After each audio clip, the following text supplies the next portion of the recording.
Hello, I'm Olivia Mattis, and I would love to welcome you today on behalf of the Sousa Mendes Foundation to today's program on Oskar Schindler, the most famous rescuer.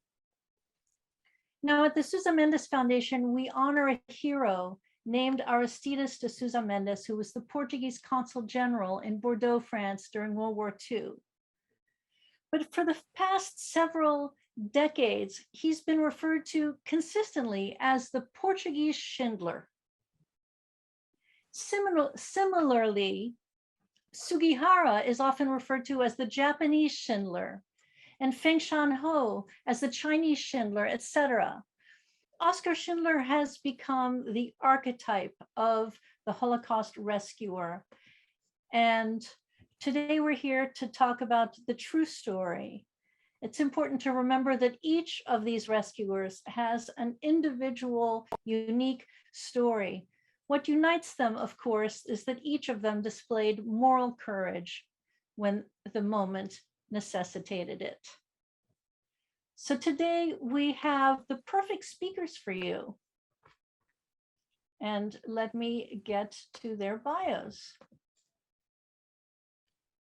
So Professor David Crowe is the author of Oskar Schindler, the untold account of his life, wartime activities, and the true story behind the list, the definitive history of the lives of Oskar and Emilie Schindler.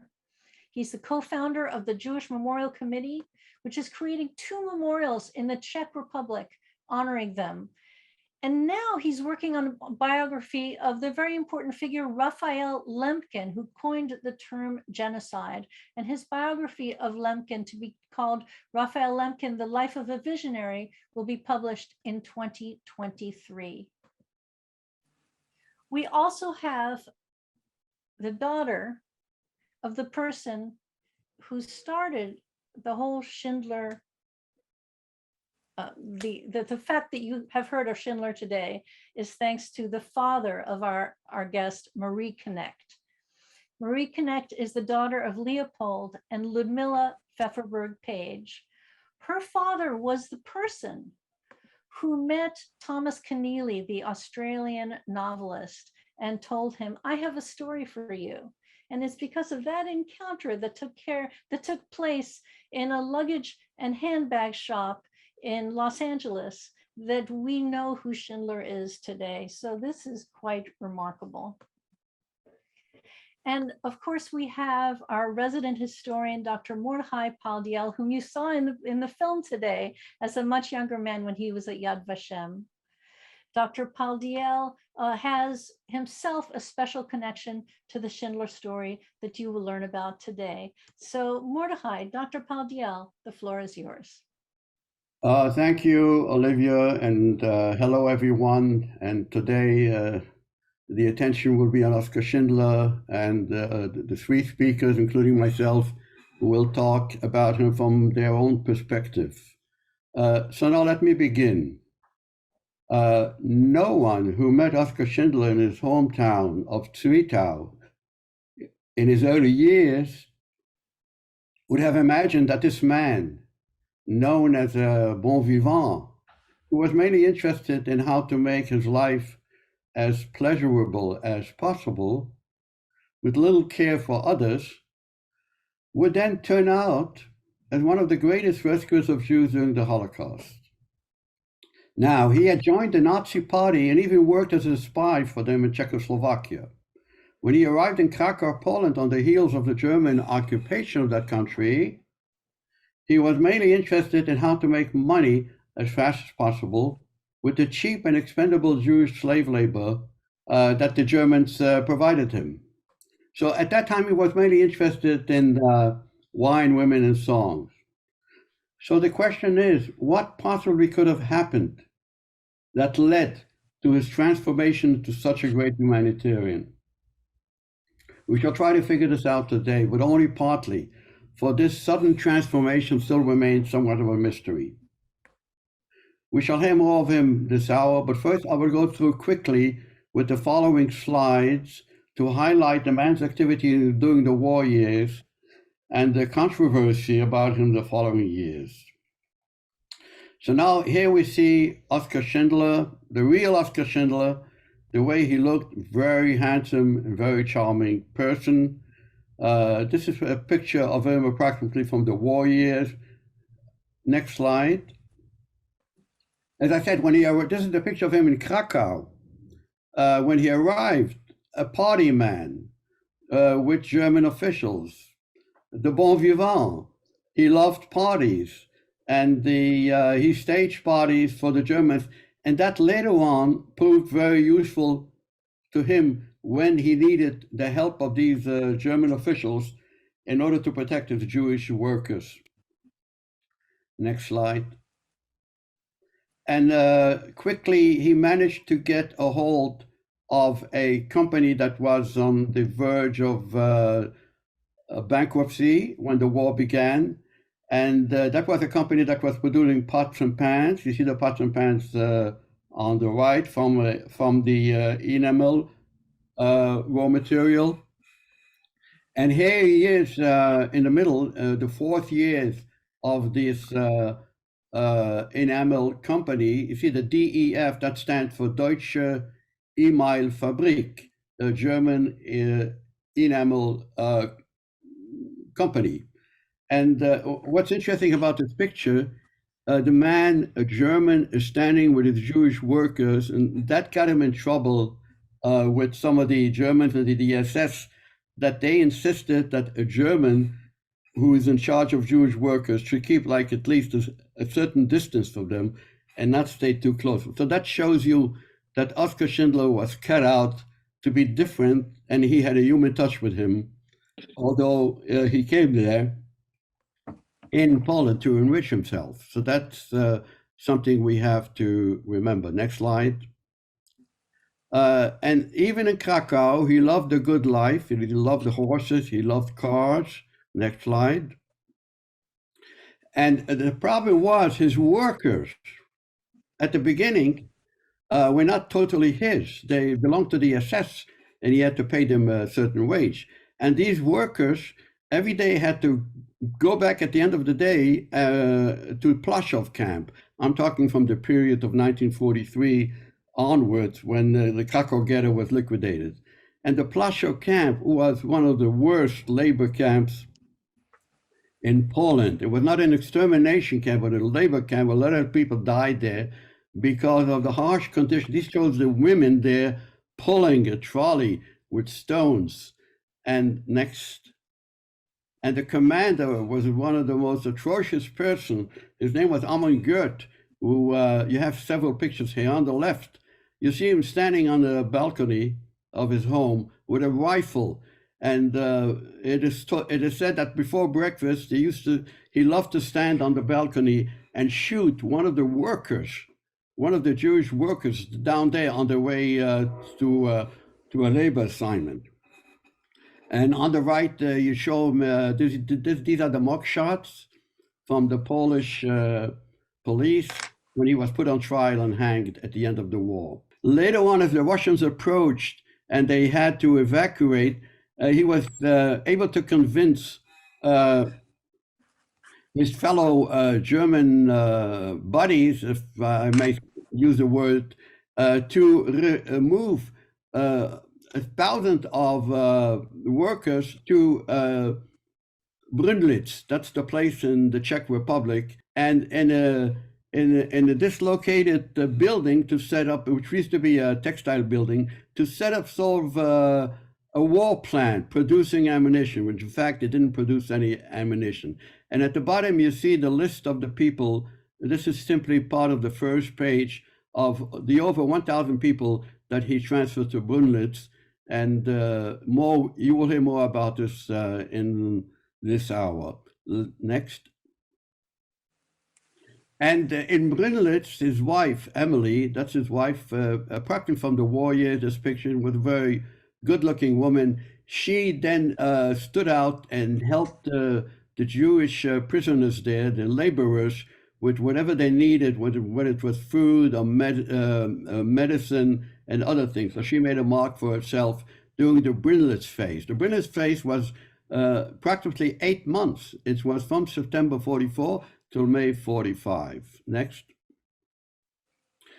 this is already in 1962, he arrived in Israel. This is a picture taken at the airport where he is greeted what is referred to as the Schindler Juden. These are all the people surrounding him are his former laborers, the ones that he saved, and they're greeting him at the airport when he came in 1962 on his first visit to Israel. He then subsequently made many more such visits. And in 1962, he planted a tree at Yad Vashem, the first German to plant a tree at Yad Vashem. And he was surrounded by officials from Yad Vashem. And so I want to say, when he, at that time in 1962, Yad Vashem allowed people to bring their rescuers and plant trees. So the first bunch of persons who planted trees, rescuers, about 15 people, and they created the Garden of the Righteous at Yad Vashem. But then at the time when he came to Israel in 1962, there was a storm broke out because there were two people who came and claimed that Oscar Schindler should not be allowed to plant a tree because he stole their business. The factory that was producing the pots and pans belonged to them, although it was in the stage of being closed because of lack of funds. But then he took over that factory and he used brute force, and they complained that he, a man who was a member of the Nazi Party, should not be, it was not honorable for him to plant a tree in Jerusalem at Yad Vashem. A storm, there was a debate, a public debate in Israel. As a result, Yad Vashem created a committee, the committee which was to be headed by a Supreme Court judge, and that committee was to decide who is entitled to be qualified as a righteous among the nations and to have a tree at Yad Vashem.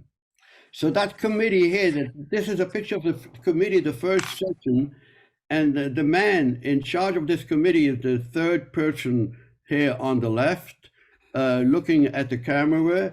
He is Justice Moshe Landau, and he is the man that tried Adolf Eichmann. Adolf Eichmann was executed in 1962, the same year that Oscar Schindler came to Israel. And some of the people had already been planted the trees, and so ex post facto, they were accorded the righteous title. When it came to Oscar Schindler, Justice Landau said he is opposed that Oscar Schindler should be decorated as a righteous Gentile, as a righteous among the nations, although he had already had a tree planted at Yad Vashem. So there was a big debate. And Justice Landau threatened that he would resign from the committee if Oscar Schindler would be declared a righteous, because there were two people with complaints that he had stolen their property. And he felt it was not proper for a man like this, although he saved so many people afterwards, to be declared as a righteous. So what happened in 1963, Oscar Schindler received a letter from Yad Vashem acknowledging that he had saved 1,200 Jews and thanking him for that, but the title of righteous among the nations was not accorded to him. But the tree at Yad Vashem remained in place. So, but the people outside didn't know that, and they thought that he was the full-fledged righteous among the nations. And then in 1993, Spielberg came to Jerusalem to have the last shot over the tomb of Oscar Schindler. Oscar Schindler died in 1974, and then he asked that his body be buried in Jerusalem, and not for any religious reasons. He was not a religious man, although he was born a Catholic, but he wanted to be with his people, the people that he saved. Many of them, or maybe most of them, were living in Israel, and he had visited them on several occasions. And here you see the people gathered around the tomb, and there on a wheelchair you have his wife Emilie sitting there up front. Well, when Emilie came to Israel, some of the Schindler Jews came to see me. Some of the Schindler people came to see me, and they said, well, Oskar has been recognized as a righteous among the nations. How about Emilie? She also helped out in Brunnlitz. And what I didn't tell these people, I think Leopold Page was also one of those people who came to see me. And I didn't tell them that Oskar Schindler had not yet been fully accredited as a righteous. So I called the head of the committee, Judge Moshe Besky, now, no longer Landau. Landau had retired. And Moshe Besky was head of the committee now of the righteous. And he himself was saved by Oskar Schindler. This is Emilie Schindler when she, in the 1990s. Next slide. So this is Moshe Besky here on the right with Oskar Schindler. This is a photo from 1962, but I am talking now of 1993. This is Moshe Besky, who himself was then a Supreme Court justice, just like his predecessor, Moshe Landau. So Besky then brought the story of Emilie and Oskar before the committee. And in 1993, Oskar Schindler was formally declared a righteous, together with his wife, Emilie, who was still alive. Oskar Schindler had already died.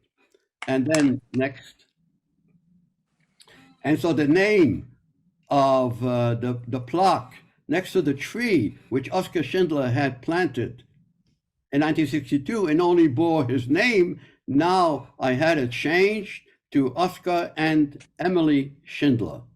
The same tree, but now a new plaque. And then we all gathered. Here, that's me there with a wreath. And we all gathered over the tomb of Oskar Schindler with the Schindler survivors. And we said a prayer. The prayer was said, there's a Catholic priest there with a beard. And so now we have Oskar and Emilie Schindler as righteous among the nations. I want to finish my short story of Oskar Schindler. How to explain a man who came to Poland to enrich himself and lead the good life of a playboy? What made him become a rescuer of so many Jews and spend all the money that he had accumulated to save Jews? I don't have the full answer to that. I have some notions. But next slide. I met Justice Landau, who had retired. I met him in the year 2000. And I said, Justice Landau, today, are you still of the opinion that this man does not deserve to be accorded the righteous title? Because after all, he was a Nazi and he was a spy for them and he had stolen Jewish property. And he said, today, that is, in 2000, I changed my mind and I would have voted in favor. But back in 1962, after the Eichmann trial, over which I presided, I could not vote in favor of a person that caused any harm to Jews, although he later saved over 1,000 Jews. And so when Oskar Schindler was asked, what motivated you to become a rescuer, he mumbled some words, and then this is what he said. I hated the brutality, the sadism, and the insanity of Nazism. I just couldn't stand by and see people destroyed. I did what I could, what I had to do, what my conscience told me I must do. That's all there is to it, really nothing more.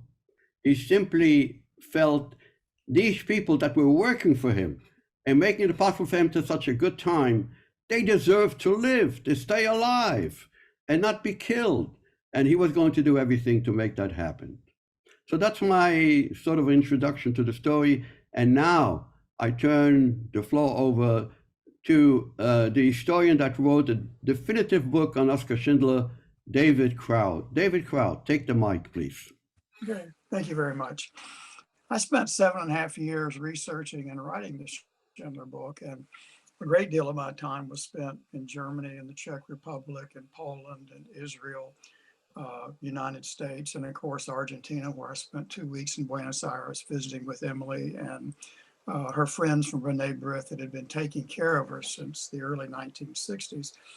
And along the way, heard some really incredible stories that greatly expanded the knowledge we had at the time about about Schindler and both Emily and Oskar. And some, like Saul Erbach, was my guide in some ways because he was one of the few Schindler Jews who were saved at the end of the war, who worked for Oskar both at Amalia and at Brunnlitz. There were 1,000 workers at Amalia in the summer of 1944 when Schindler was told to shut it down. But only 300 of those got on the two Schindler list, the male and female list, in the fall of 1944. And so it meant that most of the people on the two lists that made it to Brunnlitz knew nothing about Oskar Schindler and didn't have many stories to tell. And Saul was one of those who had worked at both factories and had a lot to tell me about what happened earlier, prior to 1944. Also, Chris and Tina Stair, I'll talk about in a moment, were key because Tina was Oscar's very special friend, took care of him. She and her husband took care of him from 1970 to 1974 when Oskar died. And she was the one that went back to his office in Frankfurt after he died and gathered together what we call the coffer files, this large cache of Schindler's private papers that I was allowed to see in Germany before they were sent to Yad Vashem. And I spent several trips to Germany just living with them literally at their house. And they had other files they showed me that nobody knew about. And they were very key, at least in terms of my research, in terms of greatly expanding. Have some photos of Oskar and Emily and the Stair family and some other people that are very important to the story that those, if you've read the book or seen the film, might not know about, that might be interesting to you. We'll start out with photos. You've already seen enough of Oskar, but I've got a few more for you. The first one is from 1949. He received a $15,000 loan for the joint to move from Germany to Argentina to set up a radiator factory. And this was sort of his going away picture, some notes from the Schindler Jews who lived around him in Bavaria, sort of signing off, saying best wishes to Oskar and things like that. And then the other photos will move to the, Matt, you can go to the next one now. This is Oskar in Jerusalem. I remember one time I was curious as I got to know some of the Schindler Jews I got to know really well. I would visit and revisit them over time, particularly those who lived in the United States. And I was always curious, particularly if they saw the film, what they thought of Oskar. Was he charming? Was he handsome? So on and so forth. And how would you compare him to Liam Neeson, who played the role of Schindler in the film? And I asked this of two Jewish Schindler Jews and women. One lived in the East Coast, one in the West Coast. And I asked that question that I just told you.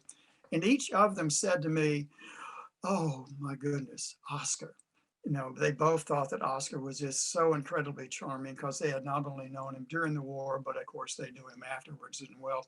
And he was an extremely handsome and charming man. We can now go to the next photo, which is also another, there you go. This is Oskar with Amy Stair. As I mentioned, Amy was very special to Oskar in the latter part of his life. Her husband was a physician. She had met him in Tel Aviv in 1970, and she fell, in love with him. And she was his very special friend. She was the one that basically took care of him, and they moved Oskar to their home in Hildesheim in 1974. Of course, he died there. And then she was the one that went back, got his suitcase of documents, then put it into the attic of their house. And it wasn't rediscovered until their children, Chris and Tina, found it in around 2000. And they invited me to come and opened access to it. And that's a separate story. We could talk about some more perhaps in the Q&A. We can move on to another. Okay, and this is just Oskar and Amy again. This is the Dome of the Rock in Jerusalem. Okay, Matt, go on to the next one.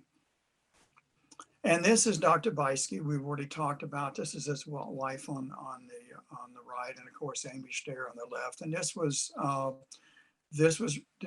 year after he died. This would be 1975. And if you go to the Latin cemetery where he's buried, I remember taking my wife there one time. I'm saying, show me where Oscar Schindler's grave is. And she looked around and she looked to the right. Oh, it's over here because it's loaded with stones. You know, the Jewish tradition of putting stones in the grave.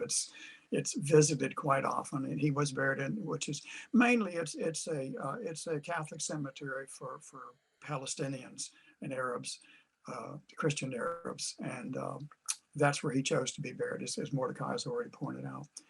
Okay, let's move to the next slide. This is my beloved Emily, excuse me.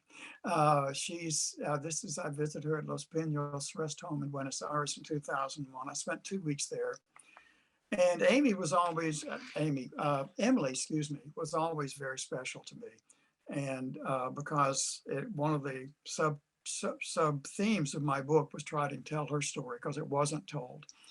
And this was the German rest home. Oscar had abandoned her in 1958 and never went back. And B'nai B'rith in Buenos Aires learned about her situation. And so they stepped in the early 1960s and began to take care of her. And so I got in contact with them and they arranged the visit and things like this. And as Mordecai has already said, even in old age, you know, she had a smile that would sink ships. And I was just there to be in her presence. I asked her questions and things like that. And she was suffering from some dementia.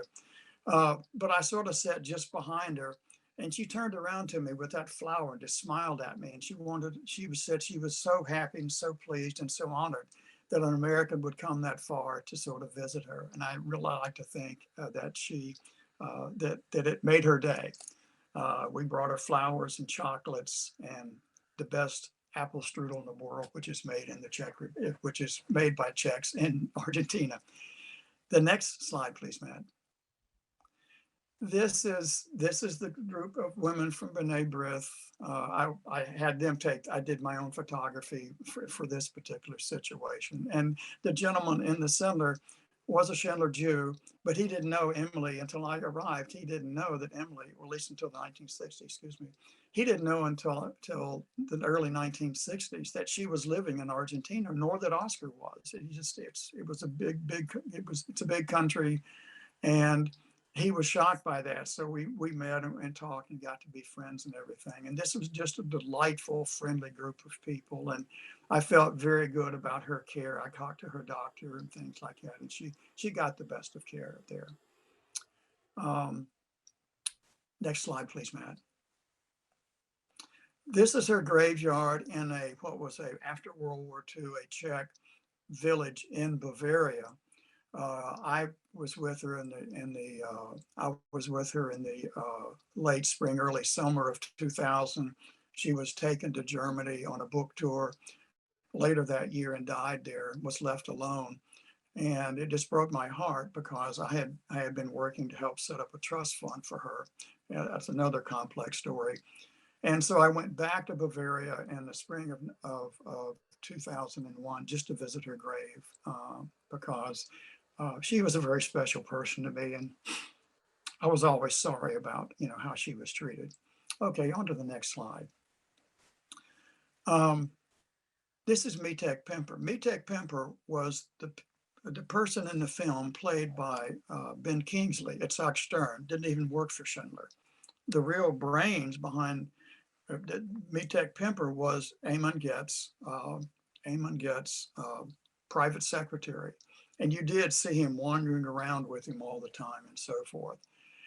And I spent over a year's time, spent 2 8-hour sessions with him. And the reason I went to see him is Dr. Beisky, who I interviewed in Tel Aviv, told me that the person who really knew the Schindler story, who really knew about the list, who really knew about the final speech that Schindler gave, so on and so forth, was Mietek Pemper. And he said it was absolutely essential for you to spend time with him because he could tell you more about the Schindler story than anyone else. And after we finished our sessions, he then went on to write his memoirs, which have since been published. And he was a gentle, kind, sweet man. He just one of these people that was just inspiring to be around just by his general nature.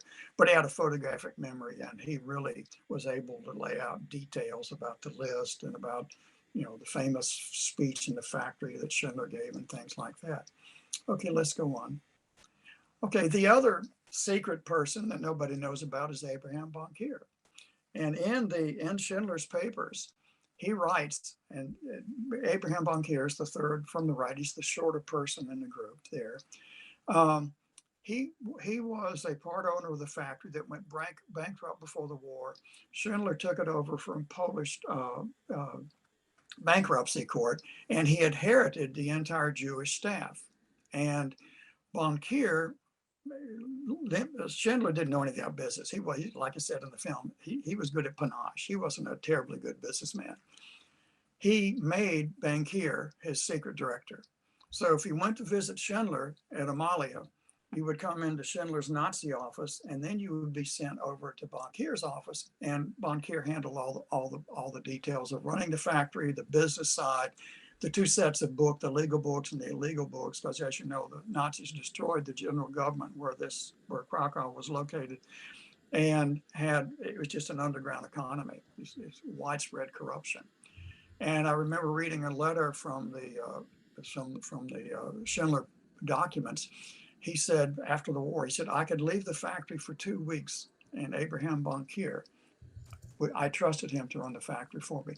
The fact that this picture's from 1940, the fact that Oskar Schindler was willing to stand and have in a suit a Jew, Abraham Bankier, in a group picture of his office staff was remarkable. Krakow, remember, was the capital of the general government. This was the killing center. 4 of the 6 death camps were in this. Auschwitz was 45 minutes away.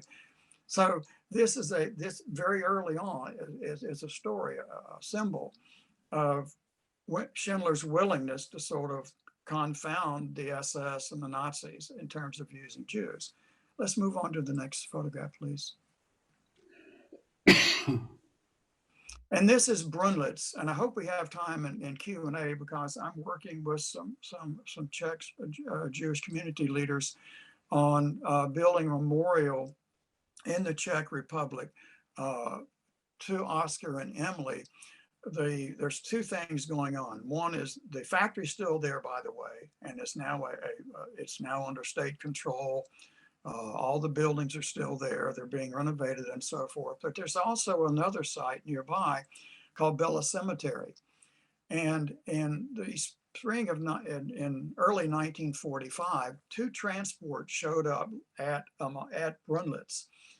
They just appeared on the tracks one day. Oskar was off black marketing for food and medicine for his workers. And so Emilie was sort of running the show. And these 2 train loads of Jews from other camps simply were brought to the railhead of the camp, and many of them were frozen into the train cars. They lit bonfires sort of underneath. They took as many as they could get out. Some died, and when Oskar got back, he said, "I want them to be buried in a Jewish ceremony," but he said the ground is frozen. We can't do it. So what he arranged to do was he went to a local Catholic priest in the village nearby of Bella and said, can I buy some land for you to bury these Jews in the spring? And he said yes. And so at the Bella Cemetery, I've been there many times, we sort of know where the bodies are located. We're now doing underground surveys. In my book, I list the 12 I think are buried there, but there might be more.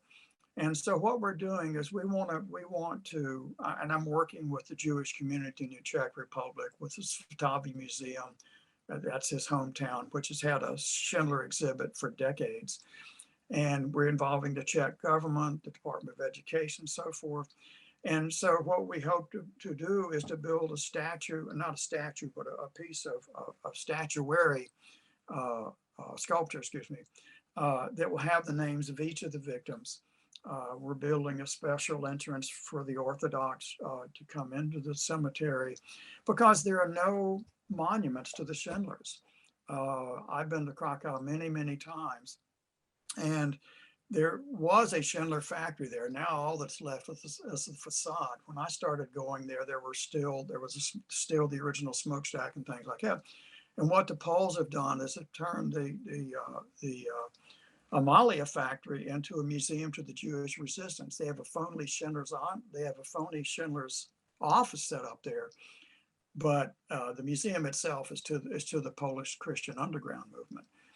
Plaszow, which is 3 or 4 miles away, is simply a weed-filled city park where people walk their dogs. I know it like the back of my hands because I knew what was there visually before that. And so there's never really been a serious monument to Oskar and Emilie Schindler. And so we've been working on it about 3 years. And remember, we're working with the European Union and things like that. So that we hope we're developing an educational program. We're going to have the statuary. And this will hopefully directly or indirectly be linked to the factory itself, which is being reconstructed and rebuilt and as an educational facility.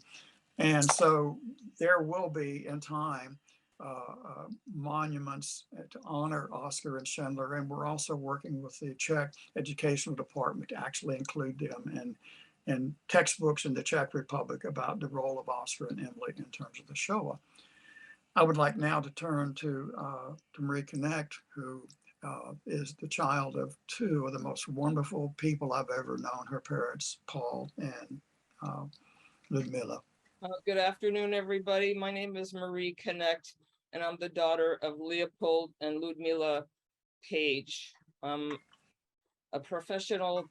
I have a company, MPK Fitness, and I teach classes online.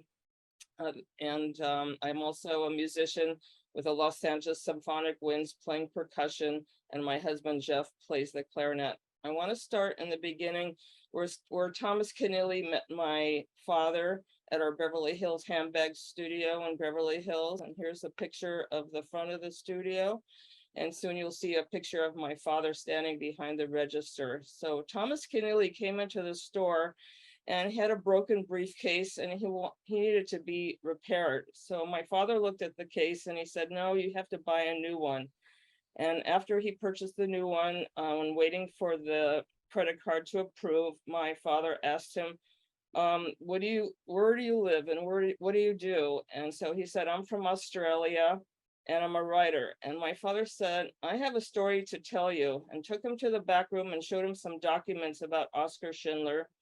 And he said, "I tell everybody this story, the greatest story of humanity, man to man. This is a story for you." And Mr. Keneally looked at the papers and he said, "Mr. Page, I don't think I can write this story." So my father said, "Give me 3 good reasons why you can't write this story." Mr. Keneally said, "Well, I'm too young, I'm not a Jew, and I'm studying to become a priest." And my father said, "Those are the 3 best reasons why you should write this story." Now I want to go back to the beginning, before the war. And my father was born as Leopold Pfefferberg, and he lived in Krakow, Poland with his mother and father and sister.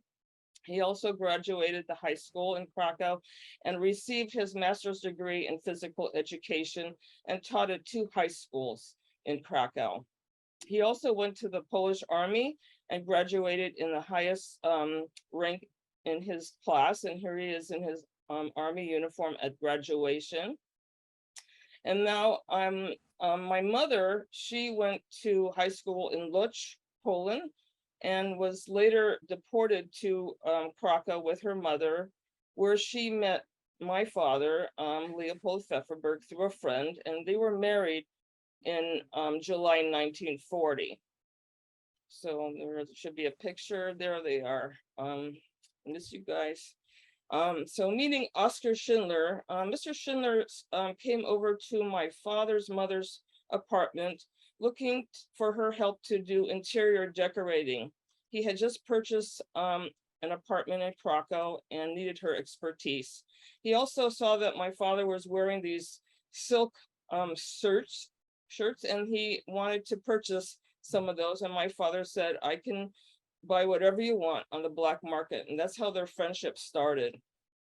Once the Jews in Krakow had to go to the Krakow ghetto, my father had a lot of connections where he could get a document and leave the ghetto take off his Jewish armband, ride his bicycle, and do black market for Oscar Schindler and for himself to keep, to survive with food. Oscar, and then after that, the Jews that were left after they liquidated the ghetto, they also went to Plaszow concentration camp.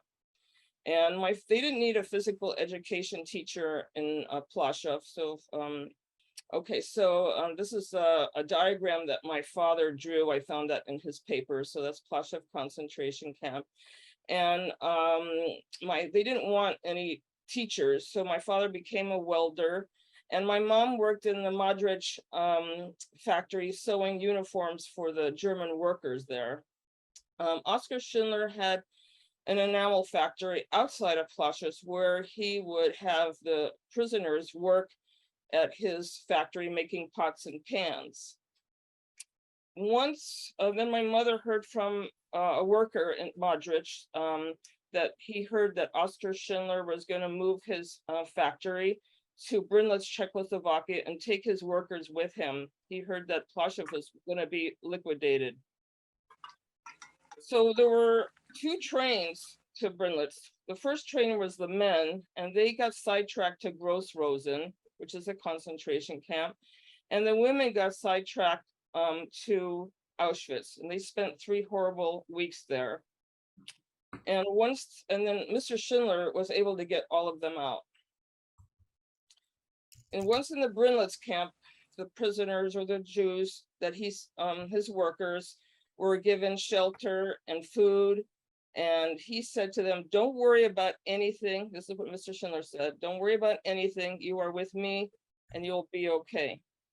This is Emilie Schindler at the Brunnlitz camp. My parents told me many stories, a few of them, that how she took care of a very sick woman. And of course, Mr. Crowe, David talked about the cattle train that came with 136 people in it. No other camp wanted them. And Mrs. Schindler demanded that that train be opened, and they took out the people. 16 people died, but Emilie and Oscar purchased medication at the block market and helped them recover. The day of liberation, May 8, 1945, Mr. Schindler gave each of his workers fabric to be able to buy on the black market and to start their lives over again. And then he gave a beautiful speech, and he left at 5 minutes after 12 a.m. to the American zone. The day of liberation, my father was very sick and stayed in Brunnlitz for 1 month. And then they traveled to Budapest and met a friend and stayed for 3 months. After that, they continued on to the American zone in Munich and met Oscar Schindler and several of their friends from the camp and ghetto. And as you can see, my mom is in the white shirt and Oscar is standing next to her, and all of these other people are Schindler Jews that he had saved. My father got a job in Munich at the United Nations Relief Administration. He was the director to get children back into the schools.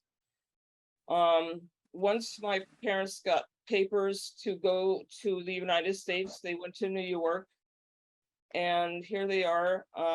And they, someone told them that they had to change their name from Pfefferberg. So my father went to a telephone booth and picked up the yellow pages, and he says, I'm gonna pick Page.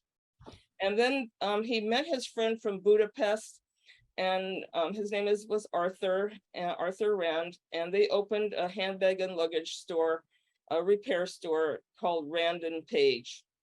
My father didn't speak English very well, but he was very good with his hands. In Los Angeles, Arthur and Vera, they moved to Los Angeles earlier before my parents, and they said, you need to come to Los Angeles because in the morning you could ski, and in the mountains, and in the afternoon you could go to the ocean and swim. So my brother was born in 1950, and they took the train to Los Angeles. Once they got there, my father, oh, here we go in Los Angeles, right there, the airport. So I'm right here in the red, and my mom is holding the flowers, and Oscar's in the middle, and my father's next to him. And there are 2 survivors, Tosha Lieberman and Lola Krumholtz in front of my father, and then Stephen Krumholtz. I'm sorry about the people in the back photo. I don't know who you are, but I'm sorry about that. So when my parents got to Los Angeles, my father started working with his friend from Budapest, but then he decided to go into to open up his own handbag store in Beverly Hills. My father also was a founder of the 1939 Club with 14 other people. And my father was a Boy Scout leader and a commissioner and was honored by the city of Los Angeles. In 1963, Oskar came to the Los Angeles, which you saw the airport picture before. There was a picture of my father that you just saw with Oskar. I wanted to put that in there because it's such a great picture. And this picture here is the Beverly Hills Handbag Studio. We had two stores on South Beverly Drive, one at 191, which this one is, and Oskar is standing in front with my mom. And then of course the one that Thomas Keneally was at was 149. So my father loved talking about the war to anybody that would come into his store, the Beverly Hills Handbag Studio, actors, producers, just hoping to get the book made or a movie made or something. And then in 1982, Thomas Keneally did write the book called Schindler's Ark, and then later came List, and won the Booker Award Prize. And then for 10 years, my father called Universal Studios and asked Steven Spielberg to make the movie from the book. And that's what happened in '94. It came out and they won 9 Academy Awards. I want to say a couple messages. One message is from my father, a message to future generations. In the darkest moments of your life, you must think positively that you will overcome. You have to have hope that you will survive. The strength is in yourself. My mother's message for future generations: never to be prejudiced about any group of people. Believe in the goodness of human nature. My brother Fred's message: never to forget being a longtime Boy Scout. What he learned from that experience was how to be trustworthy, loyal, helpful, friendly to others, and kind. And what I got from my parents showed me a way to be proud, to accomplish life's goals, to love and respect everyone, always believe in myself, and never give up. I want to thank everybody for sharing my story and my family today. And Olivia, it's up to you. Thanks, Marie. Thanks, David. Thanks, Mordecai, for enlightening us about the real Oskar Schindler and about his wife, Emily, who most of us didn't know even existed. So it's my job now to tell you a little bit about our upcoming programs. And while I'm doing that, anyone who has questions for our speakers, feel free to put them into the chat box. I have a few questions that I've gathered already from the chat box, but please add some more. So there are 2 more programs of our summer season.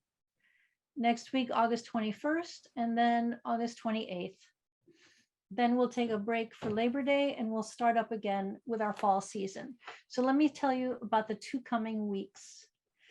So next week's program, just like today's program, is free of charge. And there we're looking at the country of the Philippines as a safe haven for approximately the same number of Jews that Schindler saved. Approximately 1,200 Jews found refuge in the Philippines during World War II, only to then be, well, the Philippines was then invaded by the Japanese. So these were German Jews who had experienced the theater of war in Germany, and then they experienced the theater of war in Asia. So it's quite an interesting story, and we're going to focus on that. We have a film called The Open Door. We have the filmmaker. We have actually the ambassador of the Philippines to the United States. We have a man who was saved in the Philippines, and we have a historian who's written a book on the subject. So that's next week. Again, it's free of charge. In 2 weeks' time, we have a program that does require tickets. Tickets are by donation of any amount. We recommend $18, representing life, or high, but if you're able to give more, that's wonderful. We appreciate donations of any amount, but if you wish to give less, that's fine as well. Whatever's comfortable is fine with us. That's a program called From Swastika to Jim Crow, Jewish refugee scholars at Black colleges in the American South. It's quite a unique story about how these German and Austrian Jewish professors from the University of Heidelberg, the University of Vienna, all the top universities of German and Austria were, of course, expelled from their profession. And these are people who managed to come to the United States. Here in the United States, they were not necessarily welcomed by academia. Unless you were Albert Einstein, then all doors were open. But for others, they struggled to find work in higher education. But this was the time when the Black colleges and universities of the Jim Crow South were starting to develop themselves, and they wanted faculty. So it was quite an interesting marriage of convenience that blossomed into a love match in many cases. So there is a film, it's called From Swastika to Jim Crow. We have the filmmaker, we have a man whose mother was a Jewish refugee professor and who himself grew up as a little Jewish child on a Black university campus in the segregated South in Alabama. So that's quite a unique growing up story that he'll present to you. And we have a moderator, Samuel Friedman from the New York Times. And we have an African-American poet named Ethelbert Miller, who was a good friend of the author that the film is based on. So it's quite a rich program. In 2 weeks' time, you won't want to miss it. And now we're going to show you a little trailer to entice you to sign up for the program.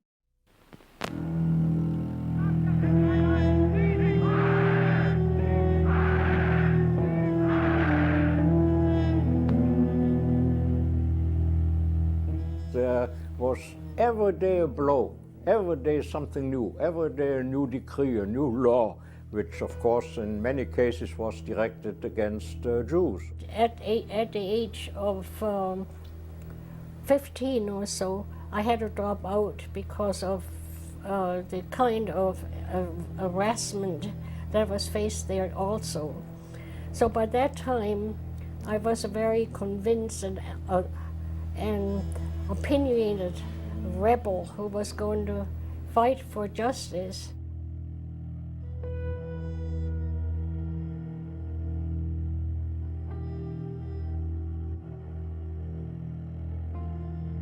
Having been cast out themselves from Europe, they could appreciate, as few others could, what it meant to be a pariah.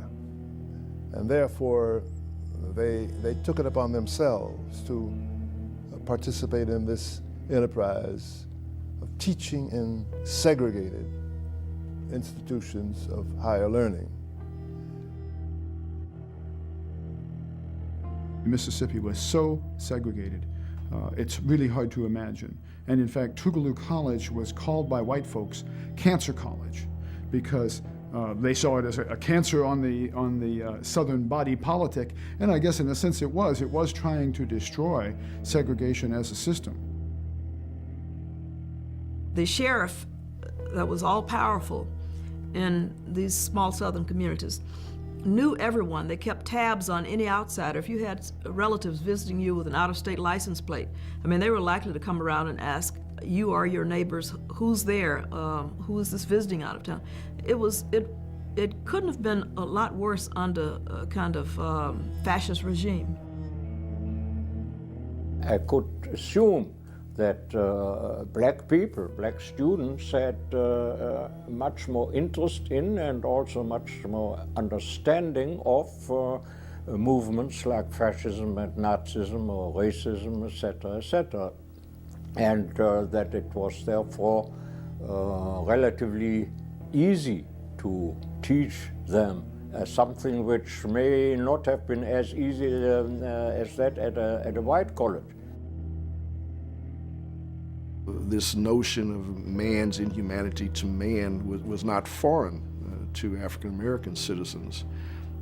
And so, yes, I think there was not as much shock, perhaps, as it would be empathy, because when you've been through slavery, you're not shocked by anything that people will do. Well, I think the heart of the story is the way the Jewish refugees and the blacks understood mutual racial terror and oppression, albeit from very different historical perspectives and histories. So there was a common understanding.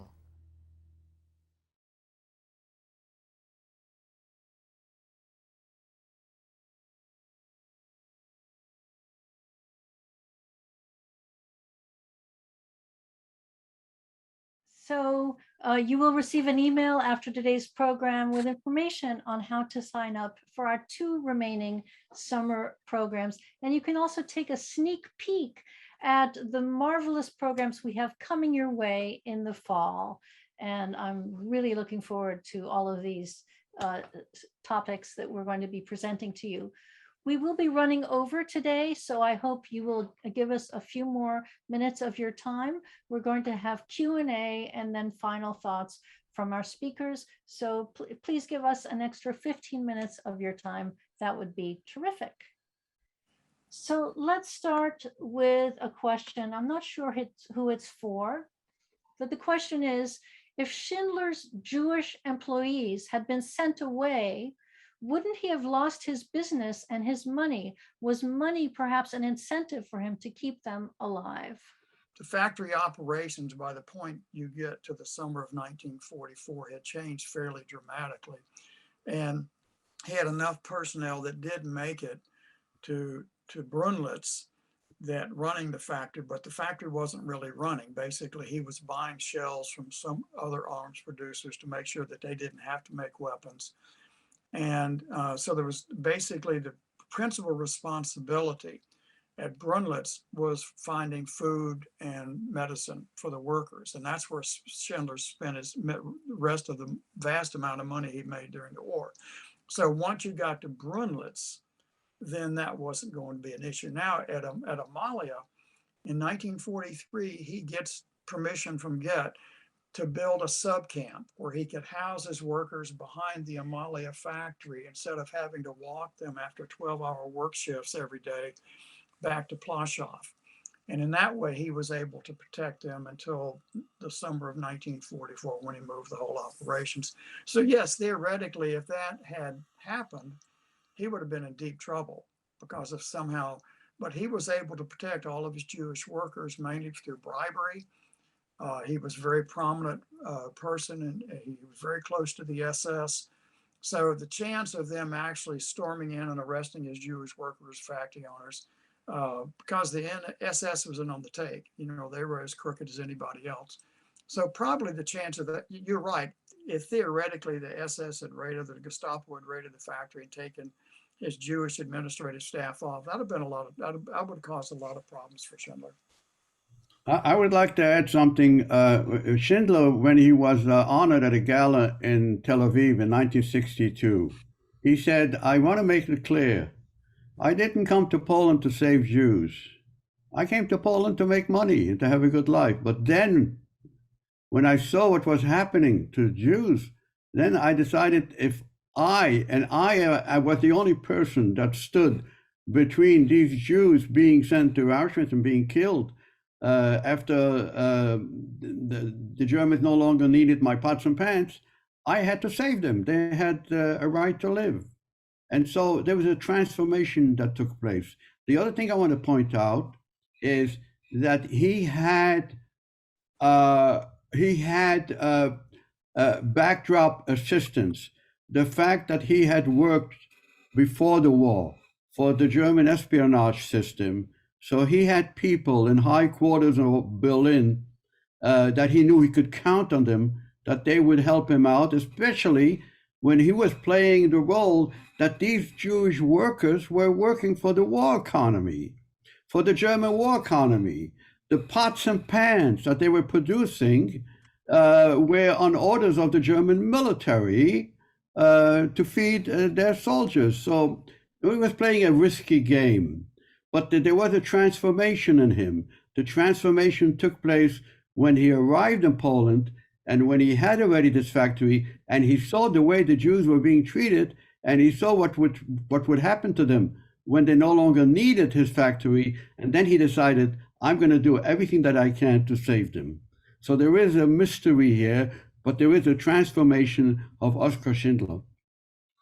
One little addendum, the head of the military inspectorate in the general government where Krakow was located was General Schindler. He wasn't related to Schindler, but everybody thought he was, and he was a very powerful man. Same name, yeah. Yeah. So there is the story of how Schindler was involved in fact, the Nazi invasion of Poland with this whole ruse with the radio station and Schindler providing uniforms, fake Polish uniforms. So can one of you elaborate on that story? And so is it true? Is that what happened? And nobody knows for sure. Nobody knows for sure. But he did spy. He did spy on Czechoslovakia when Germany threatened to invade Czechoslovakia in order to get a hold of the Sudetenland. And in fact, he sat in jail in Czechoslovakia as a German spy, and he was about to be put on trial. But when the Munich Pact was signed in September 1938, and the Sudetenland was turned over to Germany, then he was released. But I remember when I was at Yad Vashem, I was told there was still a warrant for his arrest in Czechoslovakia. And were he to return to Czechoslovakia after the war, he would still stand trial. That is one of the reasons why he never set foot again in Czechoslovakia and not in Zwickau, which was name was changed to Svitati. He never set foot again in that place after the war. And he stayed away from that because he was concerned that he might have trouble by being put on trial for his spying for Germany before the war.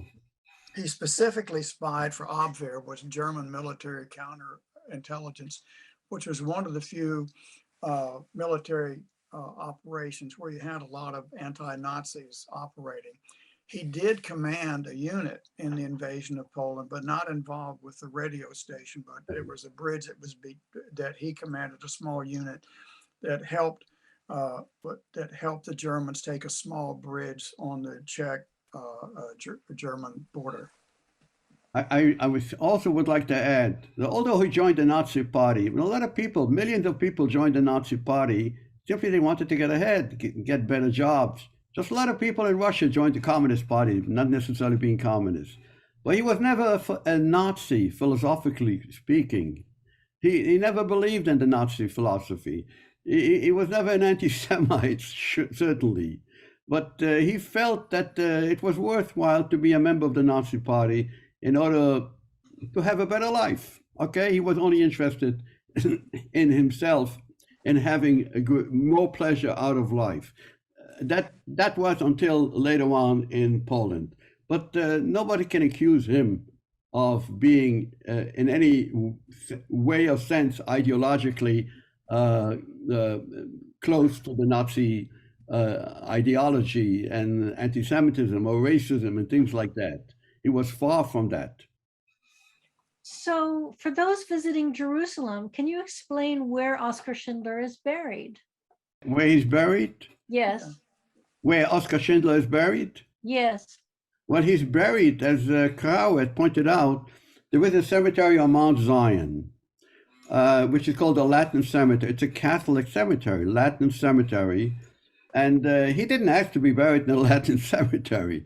He asked to be buried in Israel, in the place where most of the people that he saved were living.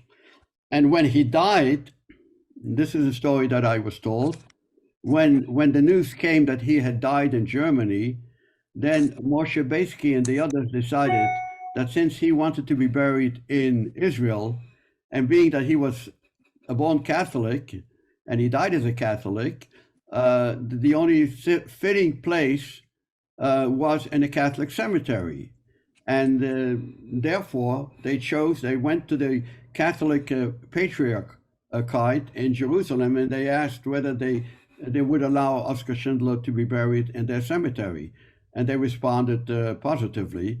And so his body was brought over, and they had a ceremony. They had a Catholic ceremony in one of the churches in the old city, inside the old city. And then the casket was borne by the survivors, and they left the old city via the Zion Gate, and not far from the King David's tomb, and then they went to the Catholic cemetery, which is nearby. Okay, and another question is, how come Emilie has been forgotten for so long? How come the plaque at first didn't have her name, and it took you, Mordecai, your intervention for her name to be added? Well, all the survivors always spoke up about Emilie, especially in the Brunnlitz phase. The special meals that she cooked, the bread that she obtained on the black market. Don't forget that the Brunnlitz phase was the last year of the war, where it was hard to get food even for Germans. One could not get food or medicine. And Oskar Schindler, her husband, was away with negotiating with the Germans, and she was there with these 1,000 people, or 1,200 people, and she looked after them. She fed them, and she provided them with their basic needs at a time when it was even people outside of that factory, so-called factory, had a hard time to get food and medicine. So they praised her.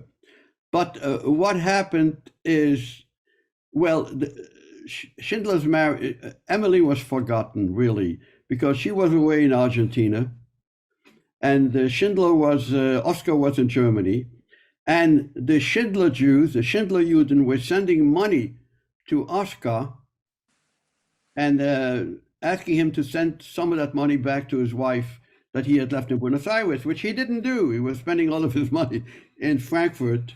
And the Schindler Jews didn't know all the details. But it's true. They should have insisted that she be recognized even before Spielberg came with his film crew. And that's when they asked that she be added to the list.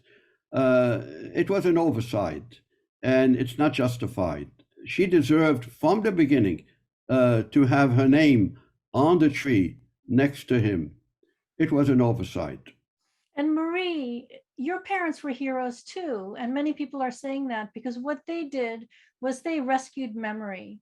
We would not know the Schindler story if not for your father's conversation that day with Thomas Keneally. None of us would know the story. He always talks. And so, Marie, I'd like to turn to you now for some final thoughts as we close the program. Well, I want everybody to remember never to forget about what happened during the Holocaust. And I want to thank everybody for coming and taking time out of their day to spending with my friends and my family and listening to my story about my parents. Please try to go to the USC Shoah Foundation, where you can see my parents' testimonial there and so many others. The United States Holocaust Museum in Washington, they have tons of material and pictures. If you look up Oskar Schindler or my father, Leopold Page, or my mother. Also, the Holocaust Museum, LA, if you have a chance to go there, it's right near the Grove. I was just there a few weeks ago, and they're going to be expanding that museum. They're going to make it bigger in the Pan Pacific Park. Oskar Schindler, where he had his factory in Krakow, they made it into a museum. And so if you go to their website, you can, check out some information about Oskar Schindler. Also, the 1939 club that I mentioned earlier is now called the 1939 Society, and they have a lot of testimonials there on their website. And then Chapman University, they have the Oskar Schindler Library there. They also do a writing contest that a lot of high schools and middle schools, and they get involved with the writing contest through Chapman, and there's a lot of information about my father there as well. So again, thank you very much, everybody, for coming. And Olivia, it's Great. So, David, you're involved actively in efforts to remember Schindler and Emily today. And so that's really terrific. You too are a hero in the story, rescuing memory. What would you like to share with our audience in closing? Well, I'd like to add a little bit to the Page story. 1964, that's the reason that Oskar was in LA in 1963, is Leopold Page had contacted MGM. A script was written and they were going to make Schindler's story. It was going to be a film, the advances were paid and everything. And it was supposed to be to the last hour. Very highly fictionalized story, would have Oskar parachuting into Czechoslovakia and things like that.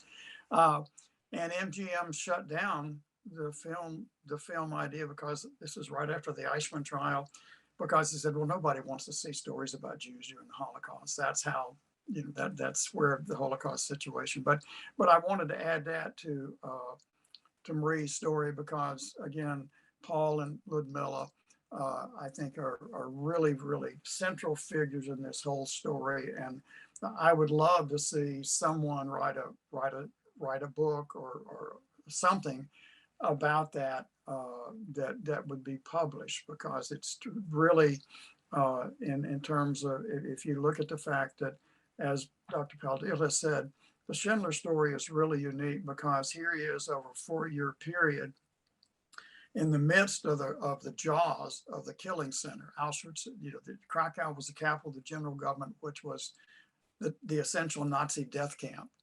And here he is for over 4 years doing everything he can to save 1,000 Jews.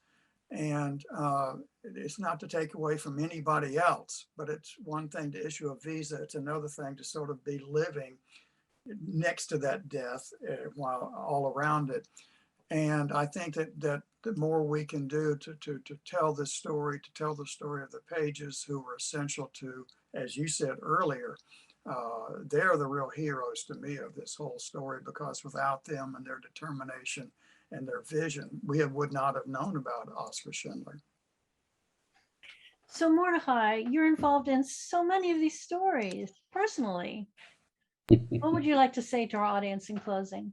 Well, I would like to say, it's very hard to explain the motivations of Oskar Schindler, the behavior of a person at a deep psychological level. But I will try and do so by comparing and contrasting Schindler with another great rescuer of Jews, a person whose name appears on the logo of the organization under which I appear today, namely Aristides de Sousa Mendes, the Portuguese Consul General in Bordeaux, France. Schindler and Sousa Mendes were very different people. Schindler started as a self-consumed playboy who amassed money for his pleasures, but then suddenly, only to spend it away for the sole purpose of helping rescue over 1,000 of his Jewish workers. That left him penniless at the end of the war. The other, the Portuguese Sousa Mendes, was a cultivated diplomat who carefully tailored his career, awaiting retirement, only to throw it to the winds in the effort to save thousands of Jews and non-Jews. So what do these two persons have in common? Well, surprisingly, there are points of commonality in these two stories. Both not leading any particular saintly lives, but only concerned with their well-being.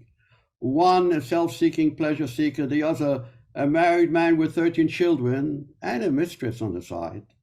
Their world was suddenly swept aside as they suddenly found themselves embroiled with a moral challenge of huge proportion for which they had no advance warning. They found themselves besieged with pleadings by hundreds and thousands of people to help, for help of only one kind. They wanted to go on living. And these two persons who they accidentally ran into were the ones who could make it happen, make them stay alive. One, Schindler, by maintaining them as workers under the facade of helping the German war economy. The other, Sousa Mendes, by stamping on their passports a Portuguese transit visa, making it possible for them to flee France as the German armies were closing in. Both at first struggled with themselves, then decided to switch and become good Samaritans, rescuers of lives. for as long as the situation warranted. Schindler did it by fooling his Nazi appointees with lies and bribes. Sousa Mendes by flouting regulations from his superior, a dictatorial ruler of his country. So what can we learn from both Schindler and Sousa Mendes? Well, is that if these two persons could, without any advanced training in social work, save so many lives, then each and every one of us can at least do something perhaps less grand than them, but by helping others in need, even total strangers to themselves. And an even greater lesson, you don't need to have led a saintly life in order to do a saintly deed when the urgent need arises. For Schindler and Sousa Mendes, who did not start a career of altruistic deeds, could each reach out and save over 1,000 lives at great risk to themselves. We at least can, when the moment arises, do perhaps something less grand than these two persons in the cause of humanity, but no less significant. At least we can give it a try. Thank you. Olivia, the mic is yours.